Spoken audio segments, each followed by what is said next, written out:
Hi everybody, welcome to another episode of Talking Automotive with Mark and John. My name is John Sinclair and my co-host Mark Palavestra. Hi John, today our guest speaker is Steve Zanlunghi. He's the Director of Operations for Asia Pacific for Absolute Results. And Steve has a very compelling story to tell around databases of gold and really focusing on retention strategies with your existing customers, improving your sales efficiency and having structure to your CRM and also your outbound activity to ensure that you don't burn out your database. And also he outlines a strategy to make sure how your sales team's engaged in the outbound process to overcome this fear of cold calling and really setting up a culture of appointments, because appointments lead to sales. Yeah, definitely, Mark. It's a very interesting discussion. And the key thing, what I think Steve brings across, is what do you need to do as a dealership or OEM to drive activity to get those sales at the end of the day and get those deals across the line. And it's a very structured, methodical process, and they have some really great tools in the background that they can use to ensure great success for achieving that. The gold is in the database.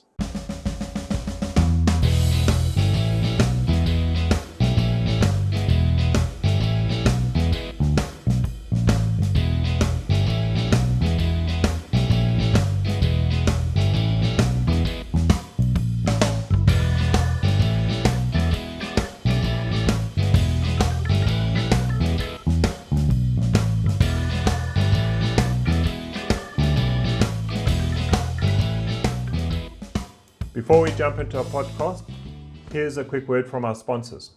With 30 years' experience in auto logistics and state-of-the-art locations in 5 major Australian cities, Precar Fleet Services is an independent division of Precar Services, offering specialty fleet fit-outs for commercial applications ranging from simple tray and tow bar fitments to fully bespoke service body and accessory installation. With quality-assured safety, compliance and standardisation of vehicle builds, Precar Fleet Services are a premier all-in-one solutions provider for commercial vehicle fleet operators, leasing companies and original equipment manufacturers. For further information on how Precar Fleet Services can assist in solving your commercial vehicle fit-out needs, please visit precar.com.au and click on the link to Fleet Services. Hello and welcome, and today we've got a special guest speaker, Steve Zanlunghi.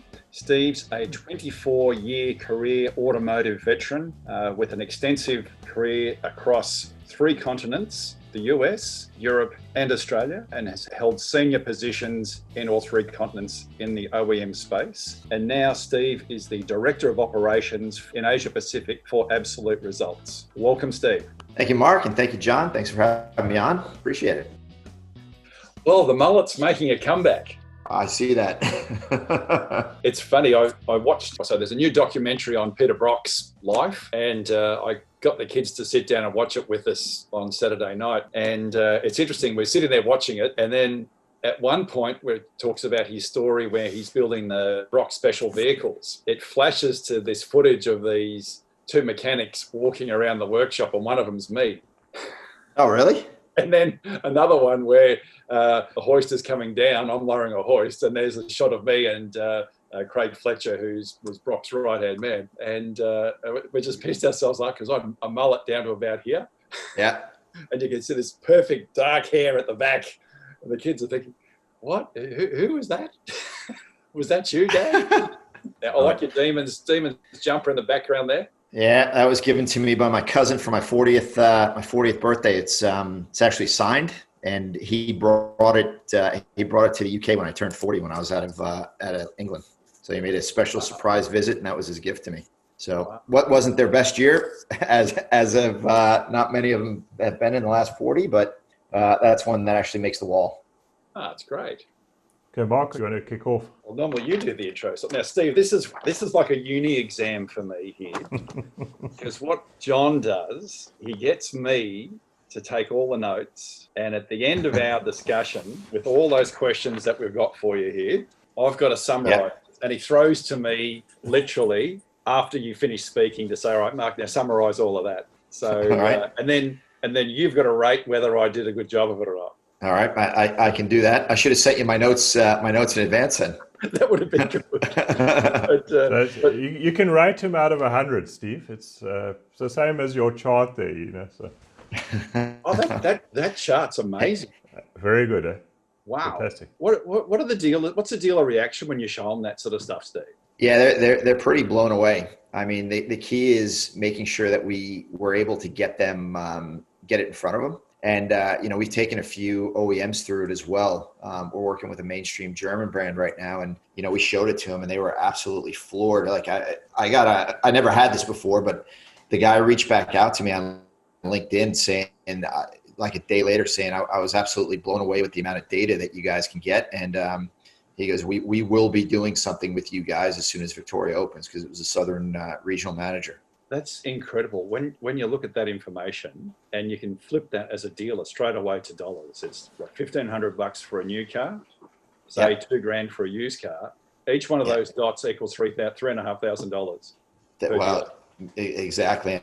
And one of the things I'm doing right now is I'm doing a study, because we're doing a bunch of events right now up in Queensland, because obviously, with everything going on down here in Vic, we can't really do anything here. So I've got a trainer in New South Wales. I've got 3 trainers now in Queensland, because one of our trainers down here in Vic decided to relocate up there and move temporarily, because his wife's from up there. And when dealers usually look at this, and I'll talk to it in the interview here, but when dealers usually look at the events that we do, all they look at is the front end gross. Like I had a dealer that we ran an event with. The guy with the market, it was a marketing manager that we dealt with, because I called him and said, hey, we had a great event. We actually sold 64 cars of a luxury German brand with him, 64 in a 2-day sale. And the guy said, well, no, we don't want it. We lost money on every single one that every single vehicle that we rolled. I said, really? He said, yep. Our front end grosses, he said, our front end grosses were absolutely terrible. And I said to him, I said, really? Well, what about your F&I?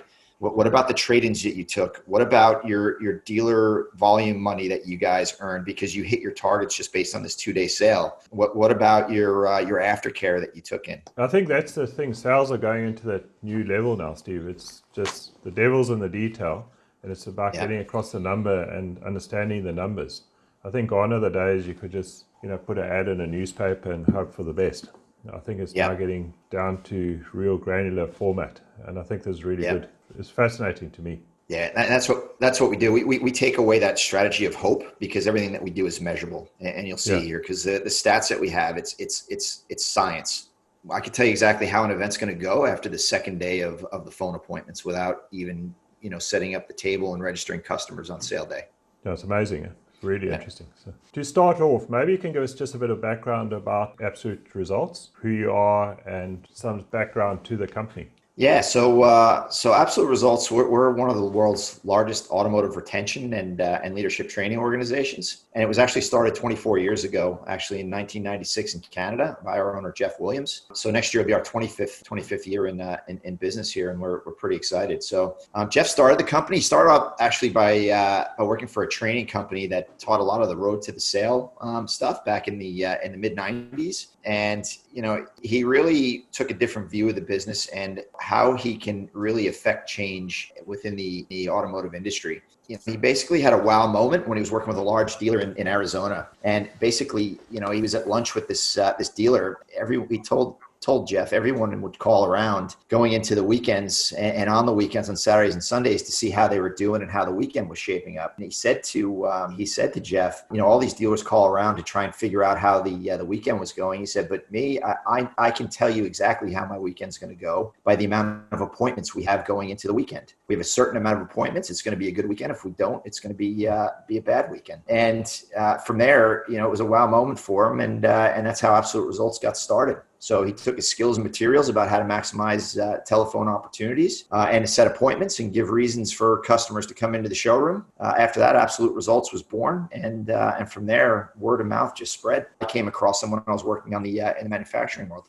And Steve, how big is the business? So you're the head of Asia Pacific. So Canadian company, how big is Absolute Results? Yeah, so we're a pretty large organization. We've got 8 global offices in 5 different countries, 282 employees, but we've got 3 main regions. So our regional hubs are Canada, Europe, and Asia Pacific out of Australia here. We're fully self-contained operation, and we're all car people, and that's the real refreshing thing about it is everyone from our event coordinators down to our IT team have all worked in automotive, and all of our trainers here, especially in this region, have sales manager or above experience in the car market. But within some of our departments, like I said, we got an internal IT team that creates all of our technology. We spent over $15 million in the last couple of years on technology specifically to help dealers sell cars and be more effective at it. We've got a marketing and production team.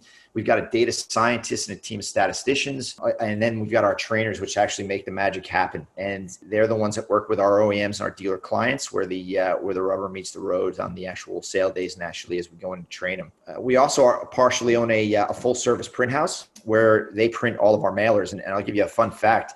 We are actually the largest purchasers of stamps in Australia. We are the post office's #1 purchaser of stamps because what we do is we actually print and stuff the mailers up in our print shop in Canada. We export the stamps up to Canada. We stamp them, put them on the envelope there, and then we mail them back to Australia and drop them into the mail. And why is that, Steve? Why do you use mail? Well, it's part of our events is to engage the customer leading up to the event. We give them a bunch of touch points when we run events. Part of it is going to be your traditional SMS, then also your digital EDM, and then a phone call. But we also start with a mailer, and it's a touch point to show quality. It's a quality mail piece to show that there's something special going on. And the envelopes that we send are very nondescript. They don't have any logos or anything on it. It looks like we invested in the technology that the envelopes are actually written or they're printed like they are handwritten in ink. So it really drives the engagement for a customer to open it up. And we know when we run events with mailers that it really drives significant results. So that's kind of how big the business is as far as internally. Operationally, we run on average 5,200 events a year across the globe. We drive over 174,000 customers to showrooms, and we sold just shy of 94,000 vehicles globally last year with a 54% closing ratio. And then you look at the scope of where we've done events. We've done events in 26 different countries across the world. So it's quite amazing, Steve. I didn't realize the depth of your company, and that probably leads into the next question. What are the type of services that you offer automotive dealers or OEMs? Yeah, so we do a few different things. So we basically help dealers and OEMs maximize their retention by training them on sales leadership and how to control the customer journey. And that's something that's kind of a lost art that we only see a small percentage of dealers doing. I mean, retention is the key. I mean, the worst thing that can happen to a dealer or brand is that you don't stay in touch with them, and one day the customer wakes up and decides, hey, you know what? It's new car day. All right. Because then all of a sudden you don't know that the customer's woken up and said new car day. So now they may be thinking, I might try a different brand. I might try a different dealer. If you're lucky to have stayed in touch with them, they may give you another shot at their next purchase. So what we do is we help the dealers and the OEMs control their customer journey. The most important asset that a dealer has is their databases, as we all know. And many dealers and OEMs, they spend a lot of money advertising to the general public in the hopes that a customer will come in.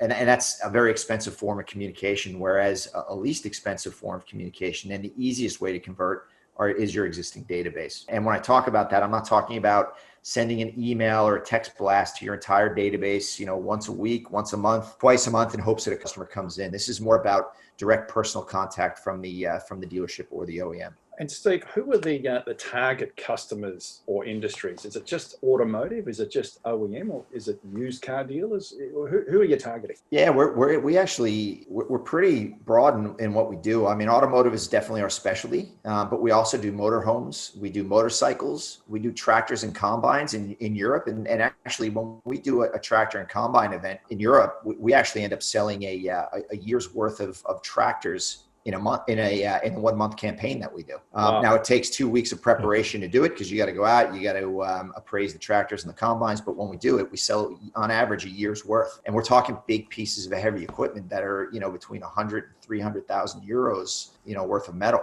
But no, we also work with OEMs. we work with dealer groups, we work with single dealers and dealer points, and then the brands we work with range from mainstream all the way to luxury. So we don't discriminate, and yes, we do specifically. We work with used car yards as well if they are if they've got a database and the data is sufficient for us to run an event. But we're very good at adapting. We've got the format and. It works pretty well if you've got an engaged team. Steve, what do you see as the biggest challenges and problems for dealers, and how do you solve those problems for them? Yeah, so some of the problems that we solved, I mean, it's a few things first. So what we do is, we specialize in sales and leadership training for the management teams, and what we try and do is we try and create an appointment-driven culture. All right, so that's the main thing. That's the basis of the leadership training that we do for the managers. And then we tack on other things that we do as well, such as service department prospecting, daily one-on-ones, how to run those effectively, and how to prevent database and digital leakage, just to name a few. And then the other one that I already talked about a lot is our core, and that's the actual customer retention in action, or the event that we run. Right. So the way it works is we run a day of training, an appointment setting campaign, and it's followed by a sale event where we put that training to work, right? So we've all been to those training sessions where, it sounds great. You're taking the notes, you're great. You're engaged for the day. You come back to the dealership. The workbook sits on the desk. It collects dust. 2, 3, 4 weeks later, it's still sitting there. What we do is we do the training and then we put it into action. So we create that muscle memory. So what we do is, after we do the training, we run a campaign. The campaigns can last anywhere from 3 days to a week. We've also got proprietary in-house information or technology that we apply, which identifies customers most likely to buy. So we take a dealer's database and we score the customers on there from 1 to 100 based on many factors, such as the age of the car, the distance to the dealership, warranty situation, with the brands that we work with, are they in that sweet spot that we see them trading in and customers coming in and buying a new car, as well as other factors. So this allows us to also model a dealer's database health, which some dealers engage us on. And then also we can value a dealer's database as well based on the future sales that we see. So Steve, how do you what's the process to conduct an event? So if you walk us through, you mentioned about the invitations, etc. So where do you actually start? If you're from A to Z, what is the process with an event? Yeah, so it'll start probably about, it depends on the dealer or the OEM or the dealer group, but we will start probably about a week and a half out, where we'll drop mailers into to the event, into the mail to our targeted customers. And again, it's targeted customers. We don't blast the database or burn out the database. And then from there, the week before the event, we'll send an e-blast or an EDM to the selected customers. And that EDM, actually, if a customer clicks on it, again, using our technology that we created in-house, it'll go to a personalized landing page. So if you get one of our invites, Mark, and you click on that website, it'll say, "Welcome, Mark." And it'll explain what's going on. A customer will be able to set up an appointment. That consumer portal is what we call it. And then we've introduced new technology that we just had great success with last month with a dealer up in Queensland, where a customer can actually start the appraisal process of his trade. So they're able to actually go in. It'll automatically default to the customer's trade because we have that information from the database, and they'll be able to put in information about their trade. So how many kilometers it's got. It'll have, you'll be able to upload photos. You'll be able to upload comments about the car. So basically, we call that the "What's My Vehicle Worth" portion of the portal. So they can upload all that stuff. And then before a customer even comes into the dealership for their appointment, we actually can get the dealership to start appraising the trade. And we all know the situation right now with the used cars. It's in very hot demand right now. So, a dealer can know what they're dealing with as far as what kind of a trade the customer has coming in. And they don't have to trade the customer they're actually currently driving. If they want to come in and trade their partner's car, or if they've had a lifestyle change where they don't need another car and they just want to have the vehicle brought in and they want to sell it to the dealership, they can change all these default settings. And then once they, click enter, that automatically sends all the information to the dealership. It also, on that consumer portal, will explain any specific offers that are being made on the day. So now you've got two touch points that I just talked about. You have the mailer, the EDM, the consumer, which includes the consumer portal. And then the week of the sale, what happens is there's a touch point that's sent out, which is an SMS message that goes out as a reminder. And then the final touch point is after we train the sales execs on how to make the phone calls for customer retention. They will then receive a phone call. So now they've had all these different touch points, and really they must think something really special is going on, which it is. It's a private sale event. It's not for the public. It's specifically for this dealer's database and to make the customer feel good about them being a special customer of the dealership. That's amazing, Steve, because I just think of, and John and I have spoken of this many times, the challenge around cold calls.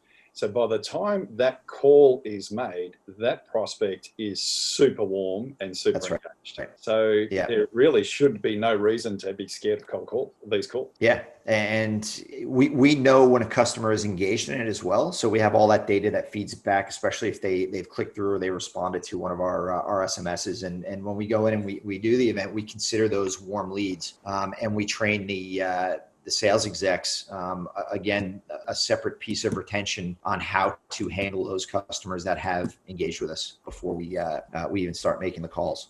So Steve, you come in a week and a half before the event, so you get your first view of the database. Is there any particular size of database or quality? Do you have any, or does it really matter before you start the event? Yeah, well, when we're talking with the dealer, if a dealer is interested in an event and wants to engage us, we're talking to them about it. We're very flexible. So we do start all these things before the actual event, but the event campaign of actually the trainer being on site, which is where it really starts to ramp up, that'll start 2 days before a sale. So we'll do training in the morning of the first day, and then we'll do a phone blitz, and then our trainers that are on site there will actually coach the sales execs over the next day and a half. And then the event will happen for 2 days. Now, when we're looking at the size of a database required, we work with all different sizes and all different brands with their databases. So what we need predominantly is we need about 150 to 200 customers or contactable customers on that list, right? I mean, we've run events for super luxury OEMs and dealers and distributors here throughout the region where they have less. They've had less than 100 actually in their database. But strategically, what we do is we also can help them with a strategy and a run up to that campaign where they can do a lead generation campaign. And we have the ability to do that as well. And what that does then is that increases the number of contact targets that we have. And Steve, your time in OEM land, and also now with what you're seeing with Absolute Results, what offers work best to get the customers into the showroom? I'll throw one out for you now: 3 years free servicing or something like that. What offer works, or what do you see are the offers that get the most traction? Yeah, that's kind of, you're asking me for the silver bullet question, and really that depends on the brand and the situation of the brand and the actual customers that you're looking to talk to. But there's a difference between conquesting and a retention offer strategy. And obviously we specialize in the retention. It's the least expensive way to do it. Personally, I like offers that make customers feel special and drive value. And what we see works well with some of our events here are accessory offers, extended warranties for peace of mind, and a really big one is loyalty bonus cash, and that's one that really makes the customers feel special because, hey, you're not offering that out to the general public.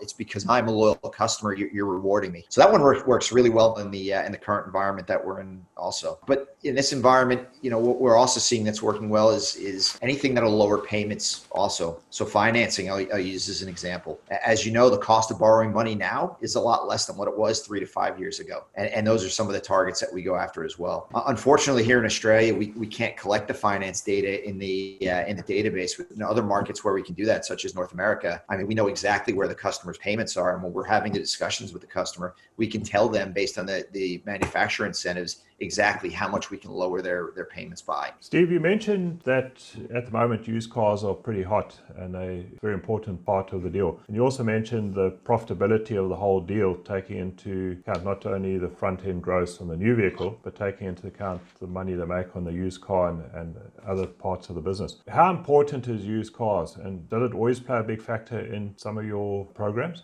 Yeah, well, to answer your question, John, it's very important. With some of the clients that we work with, it's the single most important thing that we do, because we're very targeted with the database that we go after. And if a client wants to go after a vehicle their customer database we know that the customers are driving a specific vehicle, we can do that. We can tailor the event towards it. But one of the biggest things our newer clients don't realize is the knock-on effect from running our events. I mean, these are loyal customers. So generally, for starters, the grosses are higher. But aside from the front-end gross, taking into account what you said, the used cars, the trade-ins. So we know the situation currently where the used car market is absolutely on fire here, and the inventory is very, very tight. So the grosses are good. I mean, we're hearing between, when a dealer resells a used car, we're hearing grosses between $3,000 and $5,000. And we're hearing that the turn rate on those are less than a week in some of the events that we're running here. But then there's also the F&I that the dealers make.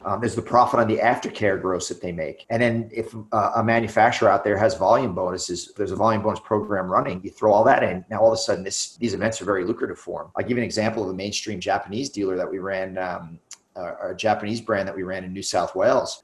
This dealer closed at 75% of the customers that came in, they sold. And they ended up grossing $80,000 in that event, in a 4-day event. So think about that, $80,000 in a 4-day event. I mean, now, again, this was a very motivated team. And that included turning 12 of the 20 trades they took in within 3 days after the event.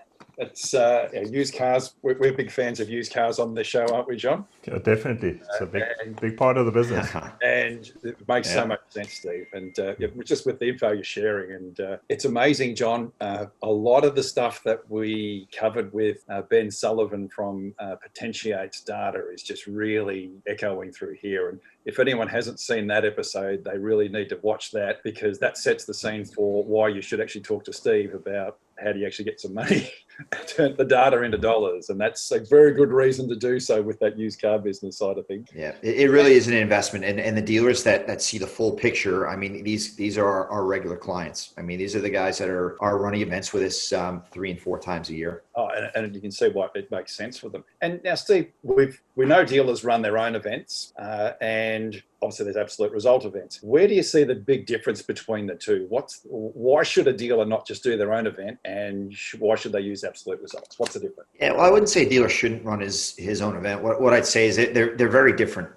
So a lot of the dealers' definitions of running an event means sending out a massive e-blast to the database and text messages and hoping customers show up. And you know, Mark, from our previous relationship, hope is not a strategy, right? But most dealer run events, they aren't as structured as what we do, and we don't burn out databases. We're very surgical in what we do, including the technology that we use to identify customers with the highest propensity to buy. This is, as I said earlier, this is proprietary technology that we created in-house that, the typical dealer wouldn't have. And our trainers they're also there to drive the discipline in the dealership. We know exactly how many appointments we need by the hour. It's like a cricket score. You've got the worm, you know the run rate, and we know how many appointments we need by hour to understand if the event is going to be good, great, or awesome. And, we know by the end of the second day exactly how the dealership is going to fare at the actual event on sale day without even opening the doors or taking the first registration, just based on the number of appointments that we've taken. So Steve, you've spoken a lot of the build up to the event and having the appointments and that, but what are the key elements to the event? What makes it really successful? Well, really, there's two. The biggest key element, and this is the most important one, is an engaged and motivated management and sales team. If you have those, the event will be successful, because our trainers will be in there. They'll be in the trenches. They'll give them the tools that they need to really turn out a great event. And we also need a team that's willing to maybe step out of their comfort zone if they're not used to making calls to their customers or their databases. And then the other final thing that we need is some form of a database or contactable customers that we can reach out to. It's good stuff, Steve. I must admit, there's some really interesting stuff. Like my page of notes. And I've often heard the comment from dealers, why should we pay for that? We can just do it ourselves. Yeah. But the more I listen to the devil's in the detail and this understanding, it's all those little elements that you have to understand and drive and make sure they happen. Because if they don't happen, the whole event failed.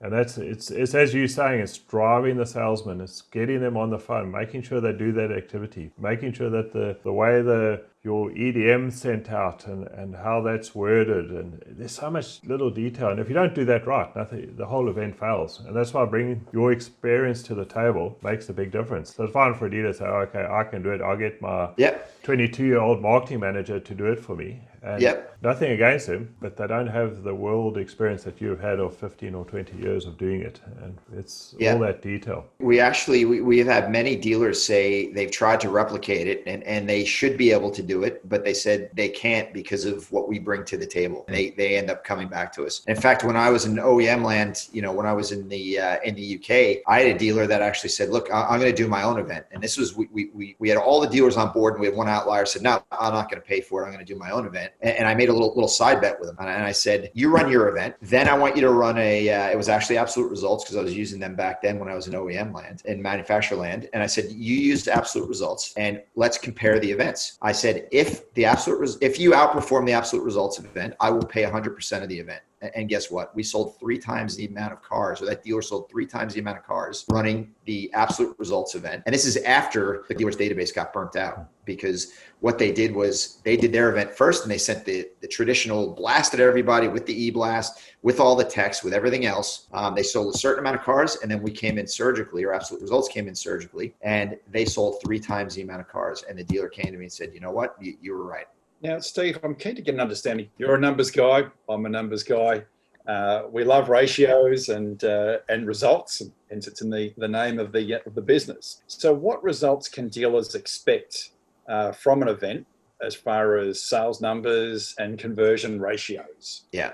So it's pretty much a science, right? What we look to do is we set a goal of 1 week's worth of sales on sale day, right? But we've had results with engaged teams where we sold between basically 1 and 2 months of vehicles during the sale. In fact, we sold just shy of 2 months worth of a super luxury in a weekend event up in Malaysia virtually. We actually did a virtual event back in June, and we're talking $200,000, $300,000, $400,000 pieces of metal going over the curb. But as far as conversion, like I said, it's science. If we're running an event and we have 4 sales execs, so it's all dependent on how many sales execs and how many people are making the calls. So what we look to do is we look to set 15 appointments per sales exec. So what we do initially is we will give each sales exec 150 names out of their database based on propensity to buy. And of that, we expect each exec to make 15 appointments. And then we know that out of the 15 appointments that sales exec makes, about half will show up. So call it 7 to 8. And of those that show up, we know half will buy.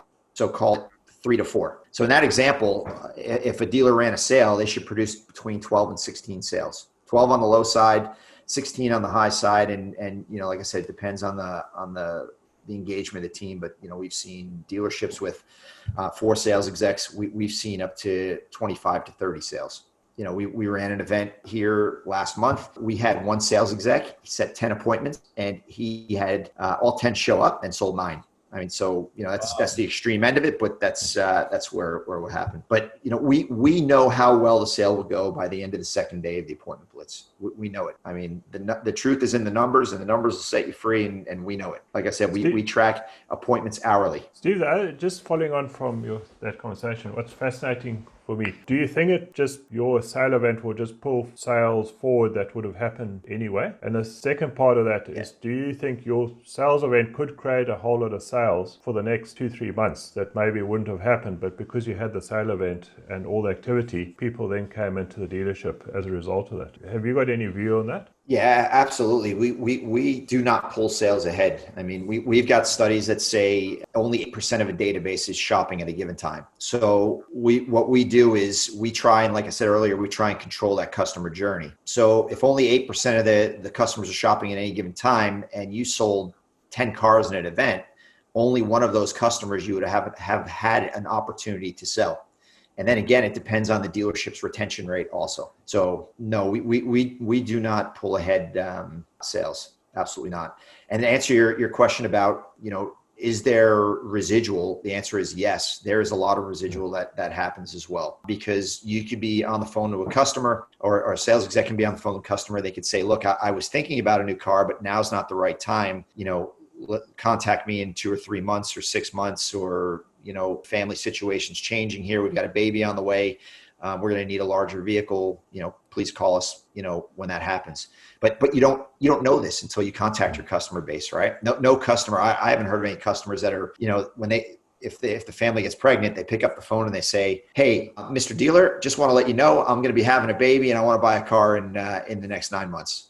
Right? That probably doesn't happen. You don't know that until you reach out to the customer. But then we also get residual event sales as well, because when we do it, we have a specific sale date. So right now we're doing an event with a luxury brand, and it's a public event, but they want to have a VIP preview night on a Thursday night. So what we do is we try and target all of our appointments for that Thursday. Now, again, that might not fit in for the actual customer, but we're not just going to say to the customer, "Well, if you can't come in Thursday, too bad." We will then set an appointment for them after the event, so that the dealership can then also, get a shot at talking to the customer at a time that really suits them. How often should dealers run these events? So you mentioned some of them run a number through the year.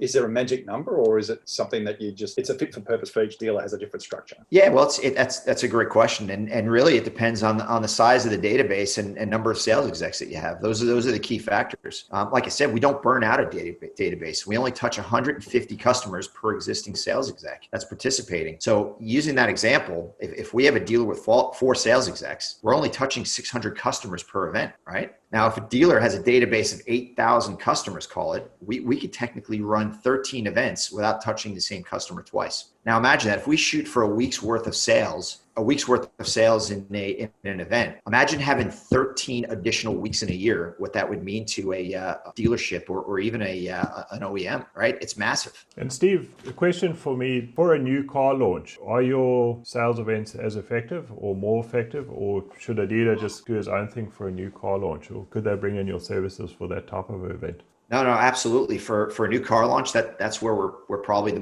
most effective, because what we do is we take a look at the existing database that's driving the older model, and this is going out and making a personal contact with a customer that has the existing old model and explaining that, hey, we've got a vehicle. Let's set up an appointment. Let's come in. Let me show it to you. Let me take you for a test drive in it. Whereas, a lot of OEMs and dealers, what they do is, they'll just blast media marketing dollars, millions and millions of dollars out there in hopes that the right customers see it and come in. Whereas we're very targeted at, breaking down the database, saying, hey, you're driving the previous model. We've got a great one. We are giving you a VIP preview to come in, and you can be one of the first ones to buy this, right? So come in. We only need 45 minutes to an hour, and we'll take you through it. So yeah, it works extremely well. There's a lot of different ways you can model it.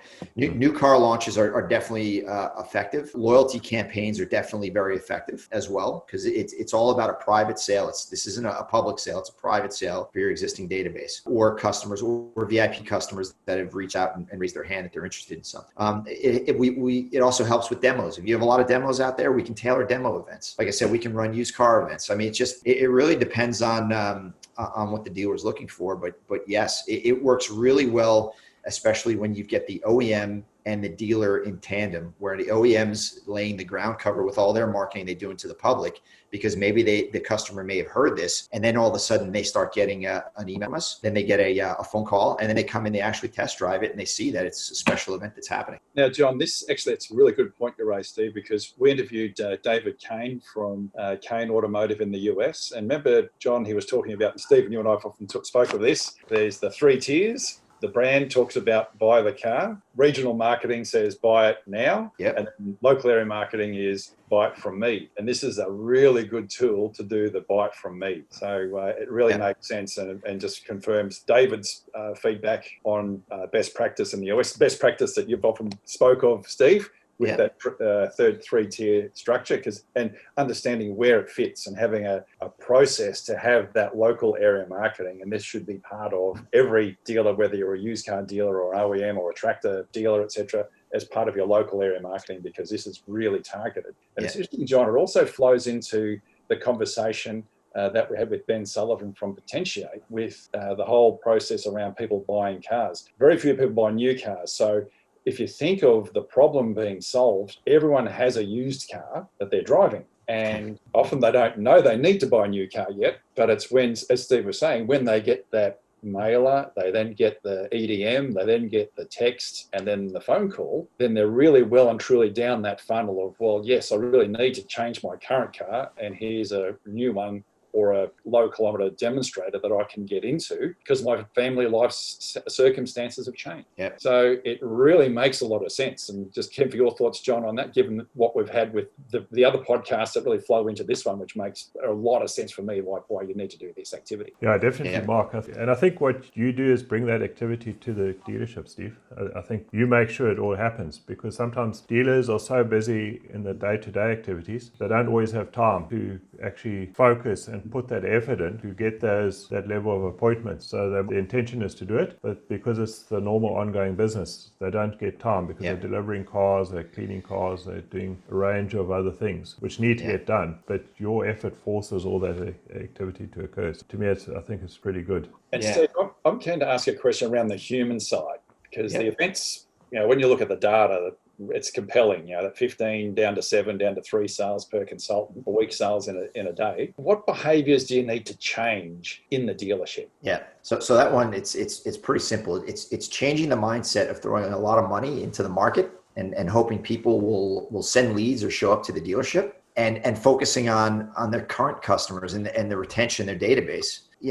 As an example, we try and instill taking down the sales board and putting up an appointment board. When you have a sale, it's already on the board. That's gone. That's history. There used to be an old saying that said, nothing happens till you sell a car. Well, something needs to happen before you sell a car. You need to make an appointment.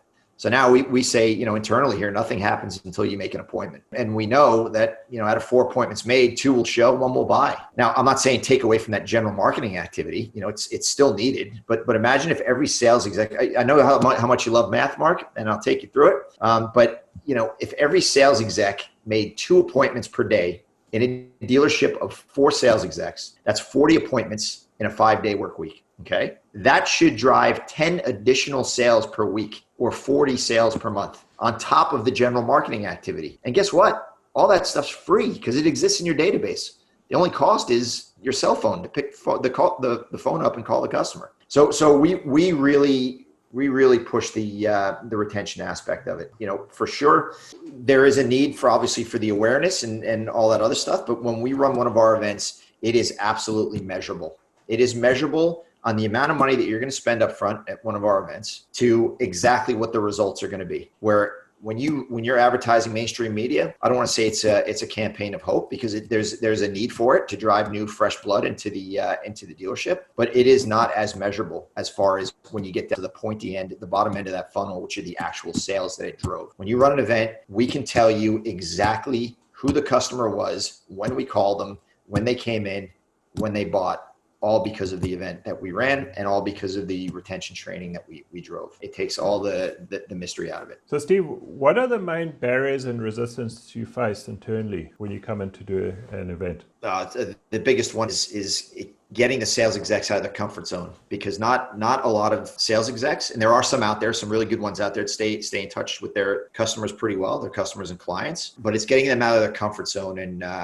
showing them that it's easy to pick the phone up and call the customers. In some cases, it should be easier to pick the phone up and talk to one of your existing customers than it is for someone walking through the door, right? Because you've already sold them a vehicle that costs between $20,000 and $200,000, right? So we train the sales execs on how to do that and how to continuously stay in touch with the customer, not to pester them, but to actually be there when they need it. And our trainers, when they go in and they train the sales execs, they're skilled and that's part of what we do in helping the sales execs reach out to their customers. And Steve, is there a magic sauce that you have to help those sales consultants overcome that fear of making that call? Yeah, well, our trainers are right there in the trenches. And then what they will do is they will make the first couple of calls and show the sales execs how easy it is. And they will set the appointments. It's also very related. We just did an interview with Anton Butterbear and about leadership and having employees be engaged and doing meaningful work. And I think that's exactly what you're saying, Steve, that's what your trainers deliver is they show that these calls are meaningful. Yep. Having the call board shows the meaningfulness and helps to engage your employees, whether they're sales execs or Absolutely. I mean, our guys are right there in the trenches with the dealership. If they see that, you know, the appointments are lagging or a little bit, you know, they'll get right down in there and they'll start making calls alongside the team. So they're in the trenches there, you know, rolling their sleeves up and actually showing them. And there's no better way to learn than by example. And that's what they do. And usually when we do the events, the first probably half hour to 45 minutes of calls, it's a little bit awkward for the sales execs. But then after that, they just start rolling. They roll, and it's like nothing. I mean, they do it as if it's second nature to them, and that's when you see the momentum gain. And by the second day, you know, you see the momentum in the room when we get everyone in the boardroom making the calls, and you know, appointments are going up on the appointment board. The sales execs love it,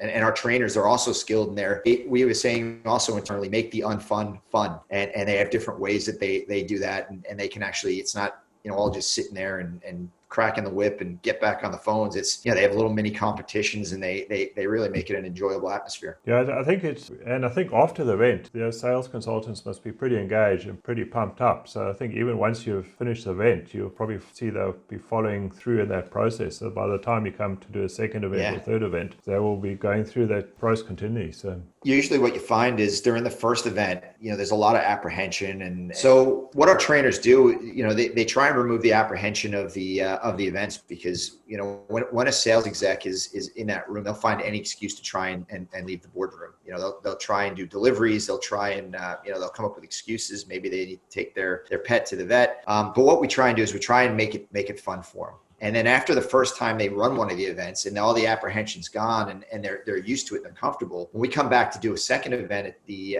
dealership, the sales execs actually absolutely love it. And they enjoy it because they know if they put in the hard yards those first 2 days of making the appointments, they know they are going to have a great week and a great month and a great sale day. Yeah, I think Steve, you're 100% right. I think that apprehension is probably just having the spotlight on you, and having a sales event like this puts every salesperson under the spotlight because he now has to do so many calls. You've got so many appointments, got so many customers coming in. He has to close so many deals. It's pretty scary, you know, having that sort of focus on you, whereas you're maybe not used to that. So I can understand the salespeople having apprehension about the process, and probably takes a couple of events and I don't think it's there to catch them out. It's more to help develop them and grow their sales. That's exactly what it is. And it doesn't take a few events. It only takes about an hour and a half max, just for them to get comfortable with it. And then once they do get comfortable, like I said, they're right on it. Do you have a different approach for SMEs and private customers? Is there a difference between the two, or do you focus mainly on private? Well, I mean, look, it's not too different. I mean, yes, the offers are different, but that's not discussed until the actual appointment. But it's about giving value as to why the individual should spend 45 minutes to an hour in the dealership, understand how you can help. You know, it doesn't make a difference if it's an individual customer buying one car, or you can help a fleet manager turn over his fleet. The message is still the same. The sweet spots are still the same. It's letting them know that their warranty is about to expire, because in the long run, if you're running a fleet of vehicles and the warranty is expired, that can cost you more in the long run than, hey, come on in, let's turn the fleet over and let's give you peace of mind. And maybe, hey, in the process, we can discuss some of the government breaks that we have currently, like the instant asset write-off, where we can actually help save you money and lower the cost of acquisition and running that fleet. So it's not too different. It's just, once the customers are in, it's all about setting the appointment, getting the customer in. And then when you set the appointment, now you know when the customer's coming in, and you can do research on that customer and understand their wants and needs and have the vehicles ready to go before the customer actually comes in. And that's the same if you're a fleet director or an SME or an individual customer. Steve, now for the phone calls, do you develop specific scripts and train the sales consultants on how to use those scripts before they make the calls? Yeah, we don't teach word scripts. We stay away from it. What we do is we train the sales execs on what we call intelligent word tracks. So the sales execs can adapt to the conversation, and the goal is basically to move the customer through 3 phases of the conversation that we teach, and ultimately moving them into phase 3, which is closing the appointment. But word scripts are very rigid, and it doesn't allow you to adapt. word tracks that we use, that we have specific for each of the 3 phases, they allow the sales exec to adapt to the conversation and become more effective on setting the appointment. And Steve, what CRM tools work the best? And as far as standardizing the behaviors of the sales consultant? Yeah, look, it's not magic what we do. It's all about just reaching out to customers and staying in contact with them. I would say whatever CRM tool works the best for the individual that they're comfortable with, to use it. But as long as it has the customer contact details and the history of the customer, that is really the two key ingredients that you need. I mean, appointments can come from anywhere. I mean, it can come from a dealer's database. It can come from a digital lead. It can come from the sales department or others. I mean, such as, referrals or showroom visits that aren't closed. And that's one of the things that we teach in our leadership training as well. Yeah, I think, Mark, that's what, when we did the interview with David Kane, it was one of the points he brought out too, is just having that meaningful contact and engagement with customers, both when they come in the dealership, online, or when you're reaching out to them on your CRM database. So it was a point that he really emphasized too. So I think the same theme comes all the way through. So very interesting. Yeah. And it makes sense because people can see through a word script versus a word track. It's the key point that you want to get across. It's how you speak around it. Everyone has a different style. I like using my hands, as you can tell. It's that ethnicity coming out of me. And it makes sense. And I think, and Steve, I'm keen to summarise and get your feedback on my summary to see whether I got this right, because I want to start with the end in mind. And when it gets down to the sales that you're talking about, so realistically, 150 contacts from a database should get 15 appointments, 7 should show up, and you should sell 3 to 4 cars. And that's selling a week's worth of sales in a day. Correct. And that's without spending any money on outbound marketing. So your normal marketing is a bonus on top of this. This isn't substitutional, it's incremental. That's correct. But the trick here is, and it gets back to Absolute Results being born in Canada and a global organization. So you've got lots of data that you can speak really effectively with on what works. And it's the system of how do you get the appointments. And I really like your point that you raised, that changing from having a sales board in the sales manager's office, still needs to track it because he needs to make sure where the final numbers are. But really, it's that leading indicator. That's a trailing indicator. A leading indicator is the appointments. That's right. And that's where your founder said, I can tell, I know how good the weekend's going to be from how many appointments I've got. It's a bit like football. We're talking about, inside 50s. If you go inside 50 times, you win the game. So if you just focus on getting the ball inside the forward arc, then you're going to score. And this is all about getting those people with the appointments, but you're getting quality people coming in because you've qualified them. And the process that you use to get them to come in, I think is super clever, because you're not making a cold call. You're not burning out your database. Like all of us have been conditioned to think, and I've been guilty of it, to say, right, just smash the database, smash the database, smash the database. You don't do that. You're very targeted with the names that you use. And all you need is a database of 150 to 200 people. So then you mail them. And it's interesting that you made that you're the biggest purchaser of stamps. And it used to be that people said, no, don't go mail. It's dead. You want to go to EDMs only. Yeah. Mail is now that unique. It's actually special. Yeah, exactly, Mark. When was the last time that you received a handwritten letter and didn't open it? Oh, you love them when you get them. Yeah, because they're unique. My mother still writes letters, and it's interesting because it's a clever approach that you've used, because you use ink. It looks like it's handwritten. Correct. So that's the lead in, and a letter will sit on someone's desk, and they'll look at it, and they'll look at it a couple of times. Then you send an EDM. Then you send an SMS. So the EDM then means that they can already go down this journey, coming down the funnel, and they're already looking at, I'm thinking about buying a car because my family circumstances have changed. You don't know that, but they have. So now I'm further down the journey going, okay, I'm going to value my car. So this is the great used car opportunity for the dealership to get my old car and get me into a new car, because most people have a car that they need to trade in. This process is not targeting first car buyers, because as we know, John, first car buyers don't buy new cars, do they? That was in the Ben Sullivan interview that we had. So you're then coming down the funnel, you then SMS them and say, right, there's an event on, you're interacting, confirming the appointment, and then there's the phone call. So by the time the call is made, I'm looking forward to that call because I've done all this research and you're now helping me with a problem that I probably wasn't aware of at the very start of the journey. I knew I needed maybe a car. Now I'm realizing I really do need a car. And if there's a new model launched, John, as you mentioned, wow, hey, there's an all new model that's coming out that it fits perfectly with what we need as a car in this household. The difference there is you've actually trained the sales consultants. And this is the difference between a dealer event and an absolute results event. And I've been guilty of having dealer events where we've just burnt out the database. Our click rates are terrible and we're getting poor results as a result of that from a sales perspective, or even lots of no-shows. So this way your word tracks get those customers to come in. And they're not a scary phone call because you've loosened up and you've engaged that customer on the journey. And that's why you get to the conversion ratios of a 54% closing ratio. Fantastic. Yeah. So when you look at the numbers, it actually makes sense. Have I missed anything? No, I think you hit it spot on, Mark. You're paying attention to my responses. Steve, thanks very much. I think this has been real fascinating and eye-opener to me. In a previous life, we did use absolute results, and I think we did some good results from it.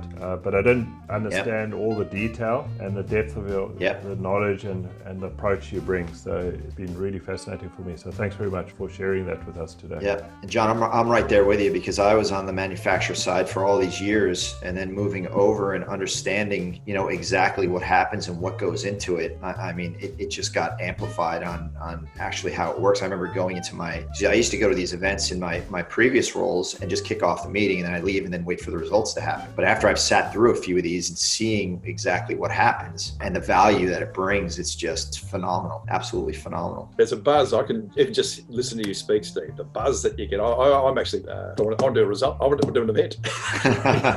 Rather than sell it. Definitely. I'm thinking, wow, I've got to do that there. I've got to do this thing. Yeah. Maybe, Mark, we can find a dealer down the road here, and you and I can go across and get Steve and we can run an event for them, whether they wanted to or not. Oh, it makes sense. Well, maybe not in Victoria, but yes, absolutely. We can do that for you. I think it's even going to go more this direction as we go forward, because people are going to get more used to being very specifically targeted, and get used to people working from home and going to have that ability to just go around. And I think that there's a lot of value in this type of approach. Definitely. It's the rule number one of, and I've got it here, the 7 habits of highly effective people. Rule 1 is to be proactive. And this is where Absolute Results fits the bill for that being proactive. Traditional marketing is you go out and advertise it. Let's hope someone comes in, and hope is that strategy. And you'd like to think you'll get a return on it. But it's that proactive proactive step that makes a lot of sense, because you've got the database there. There's gold in the database. Okay, very good, Steve. Anything else you'd like to add, or any other comments you want to make at this stage? Look, guys, I appreciate you having me on the show time, and hopefully we'll be in touch again. Thanks very much. We hope you enjoyed today's show. If you have any questions or suggestions or requests for future topics, or just after some advice, please reach out to us on LinkedIn. That's to John Sinclair or Mark Palavestra. Subscribe to us on YouTube and follow us on LinkedIn, and so that you don't miss any of the weekly shows and dispatches that we publish from time to time. Thanks very much. We've enjoyed bringing the show to you, and we'll talk to you again next week.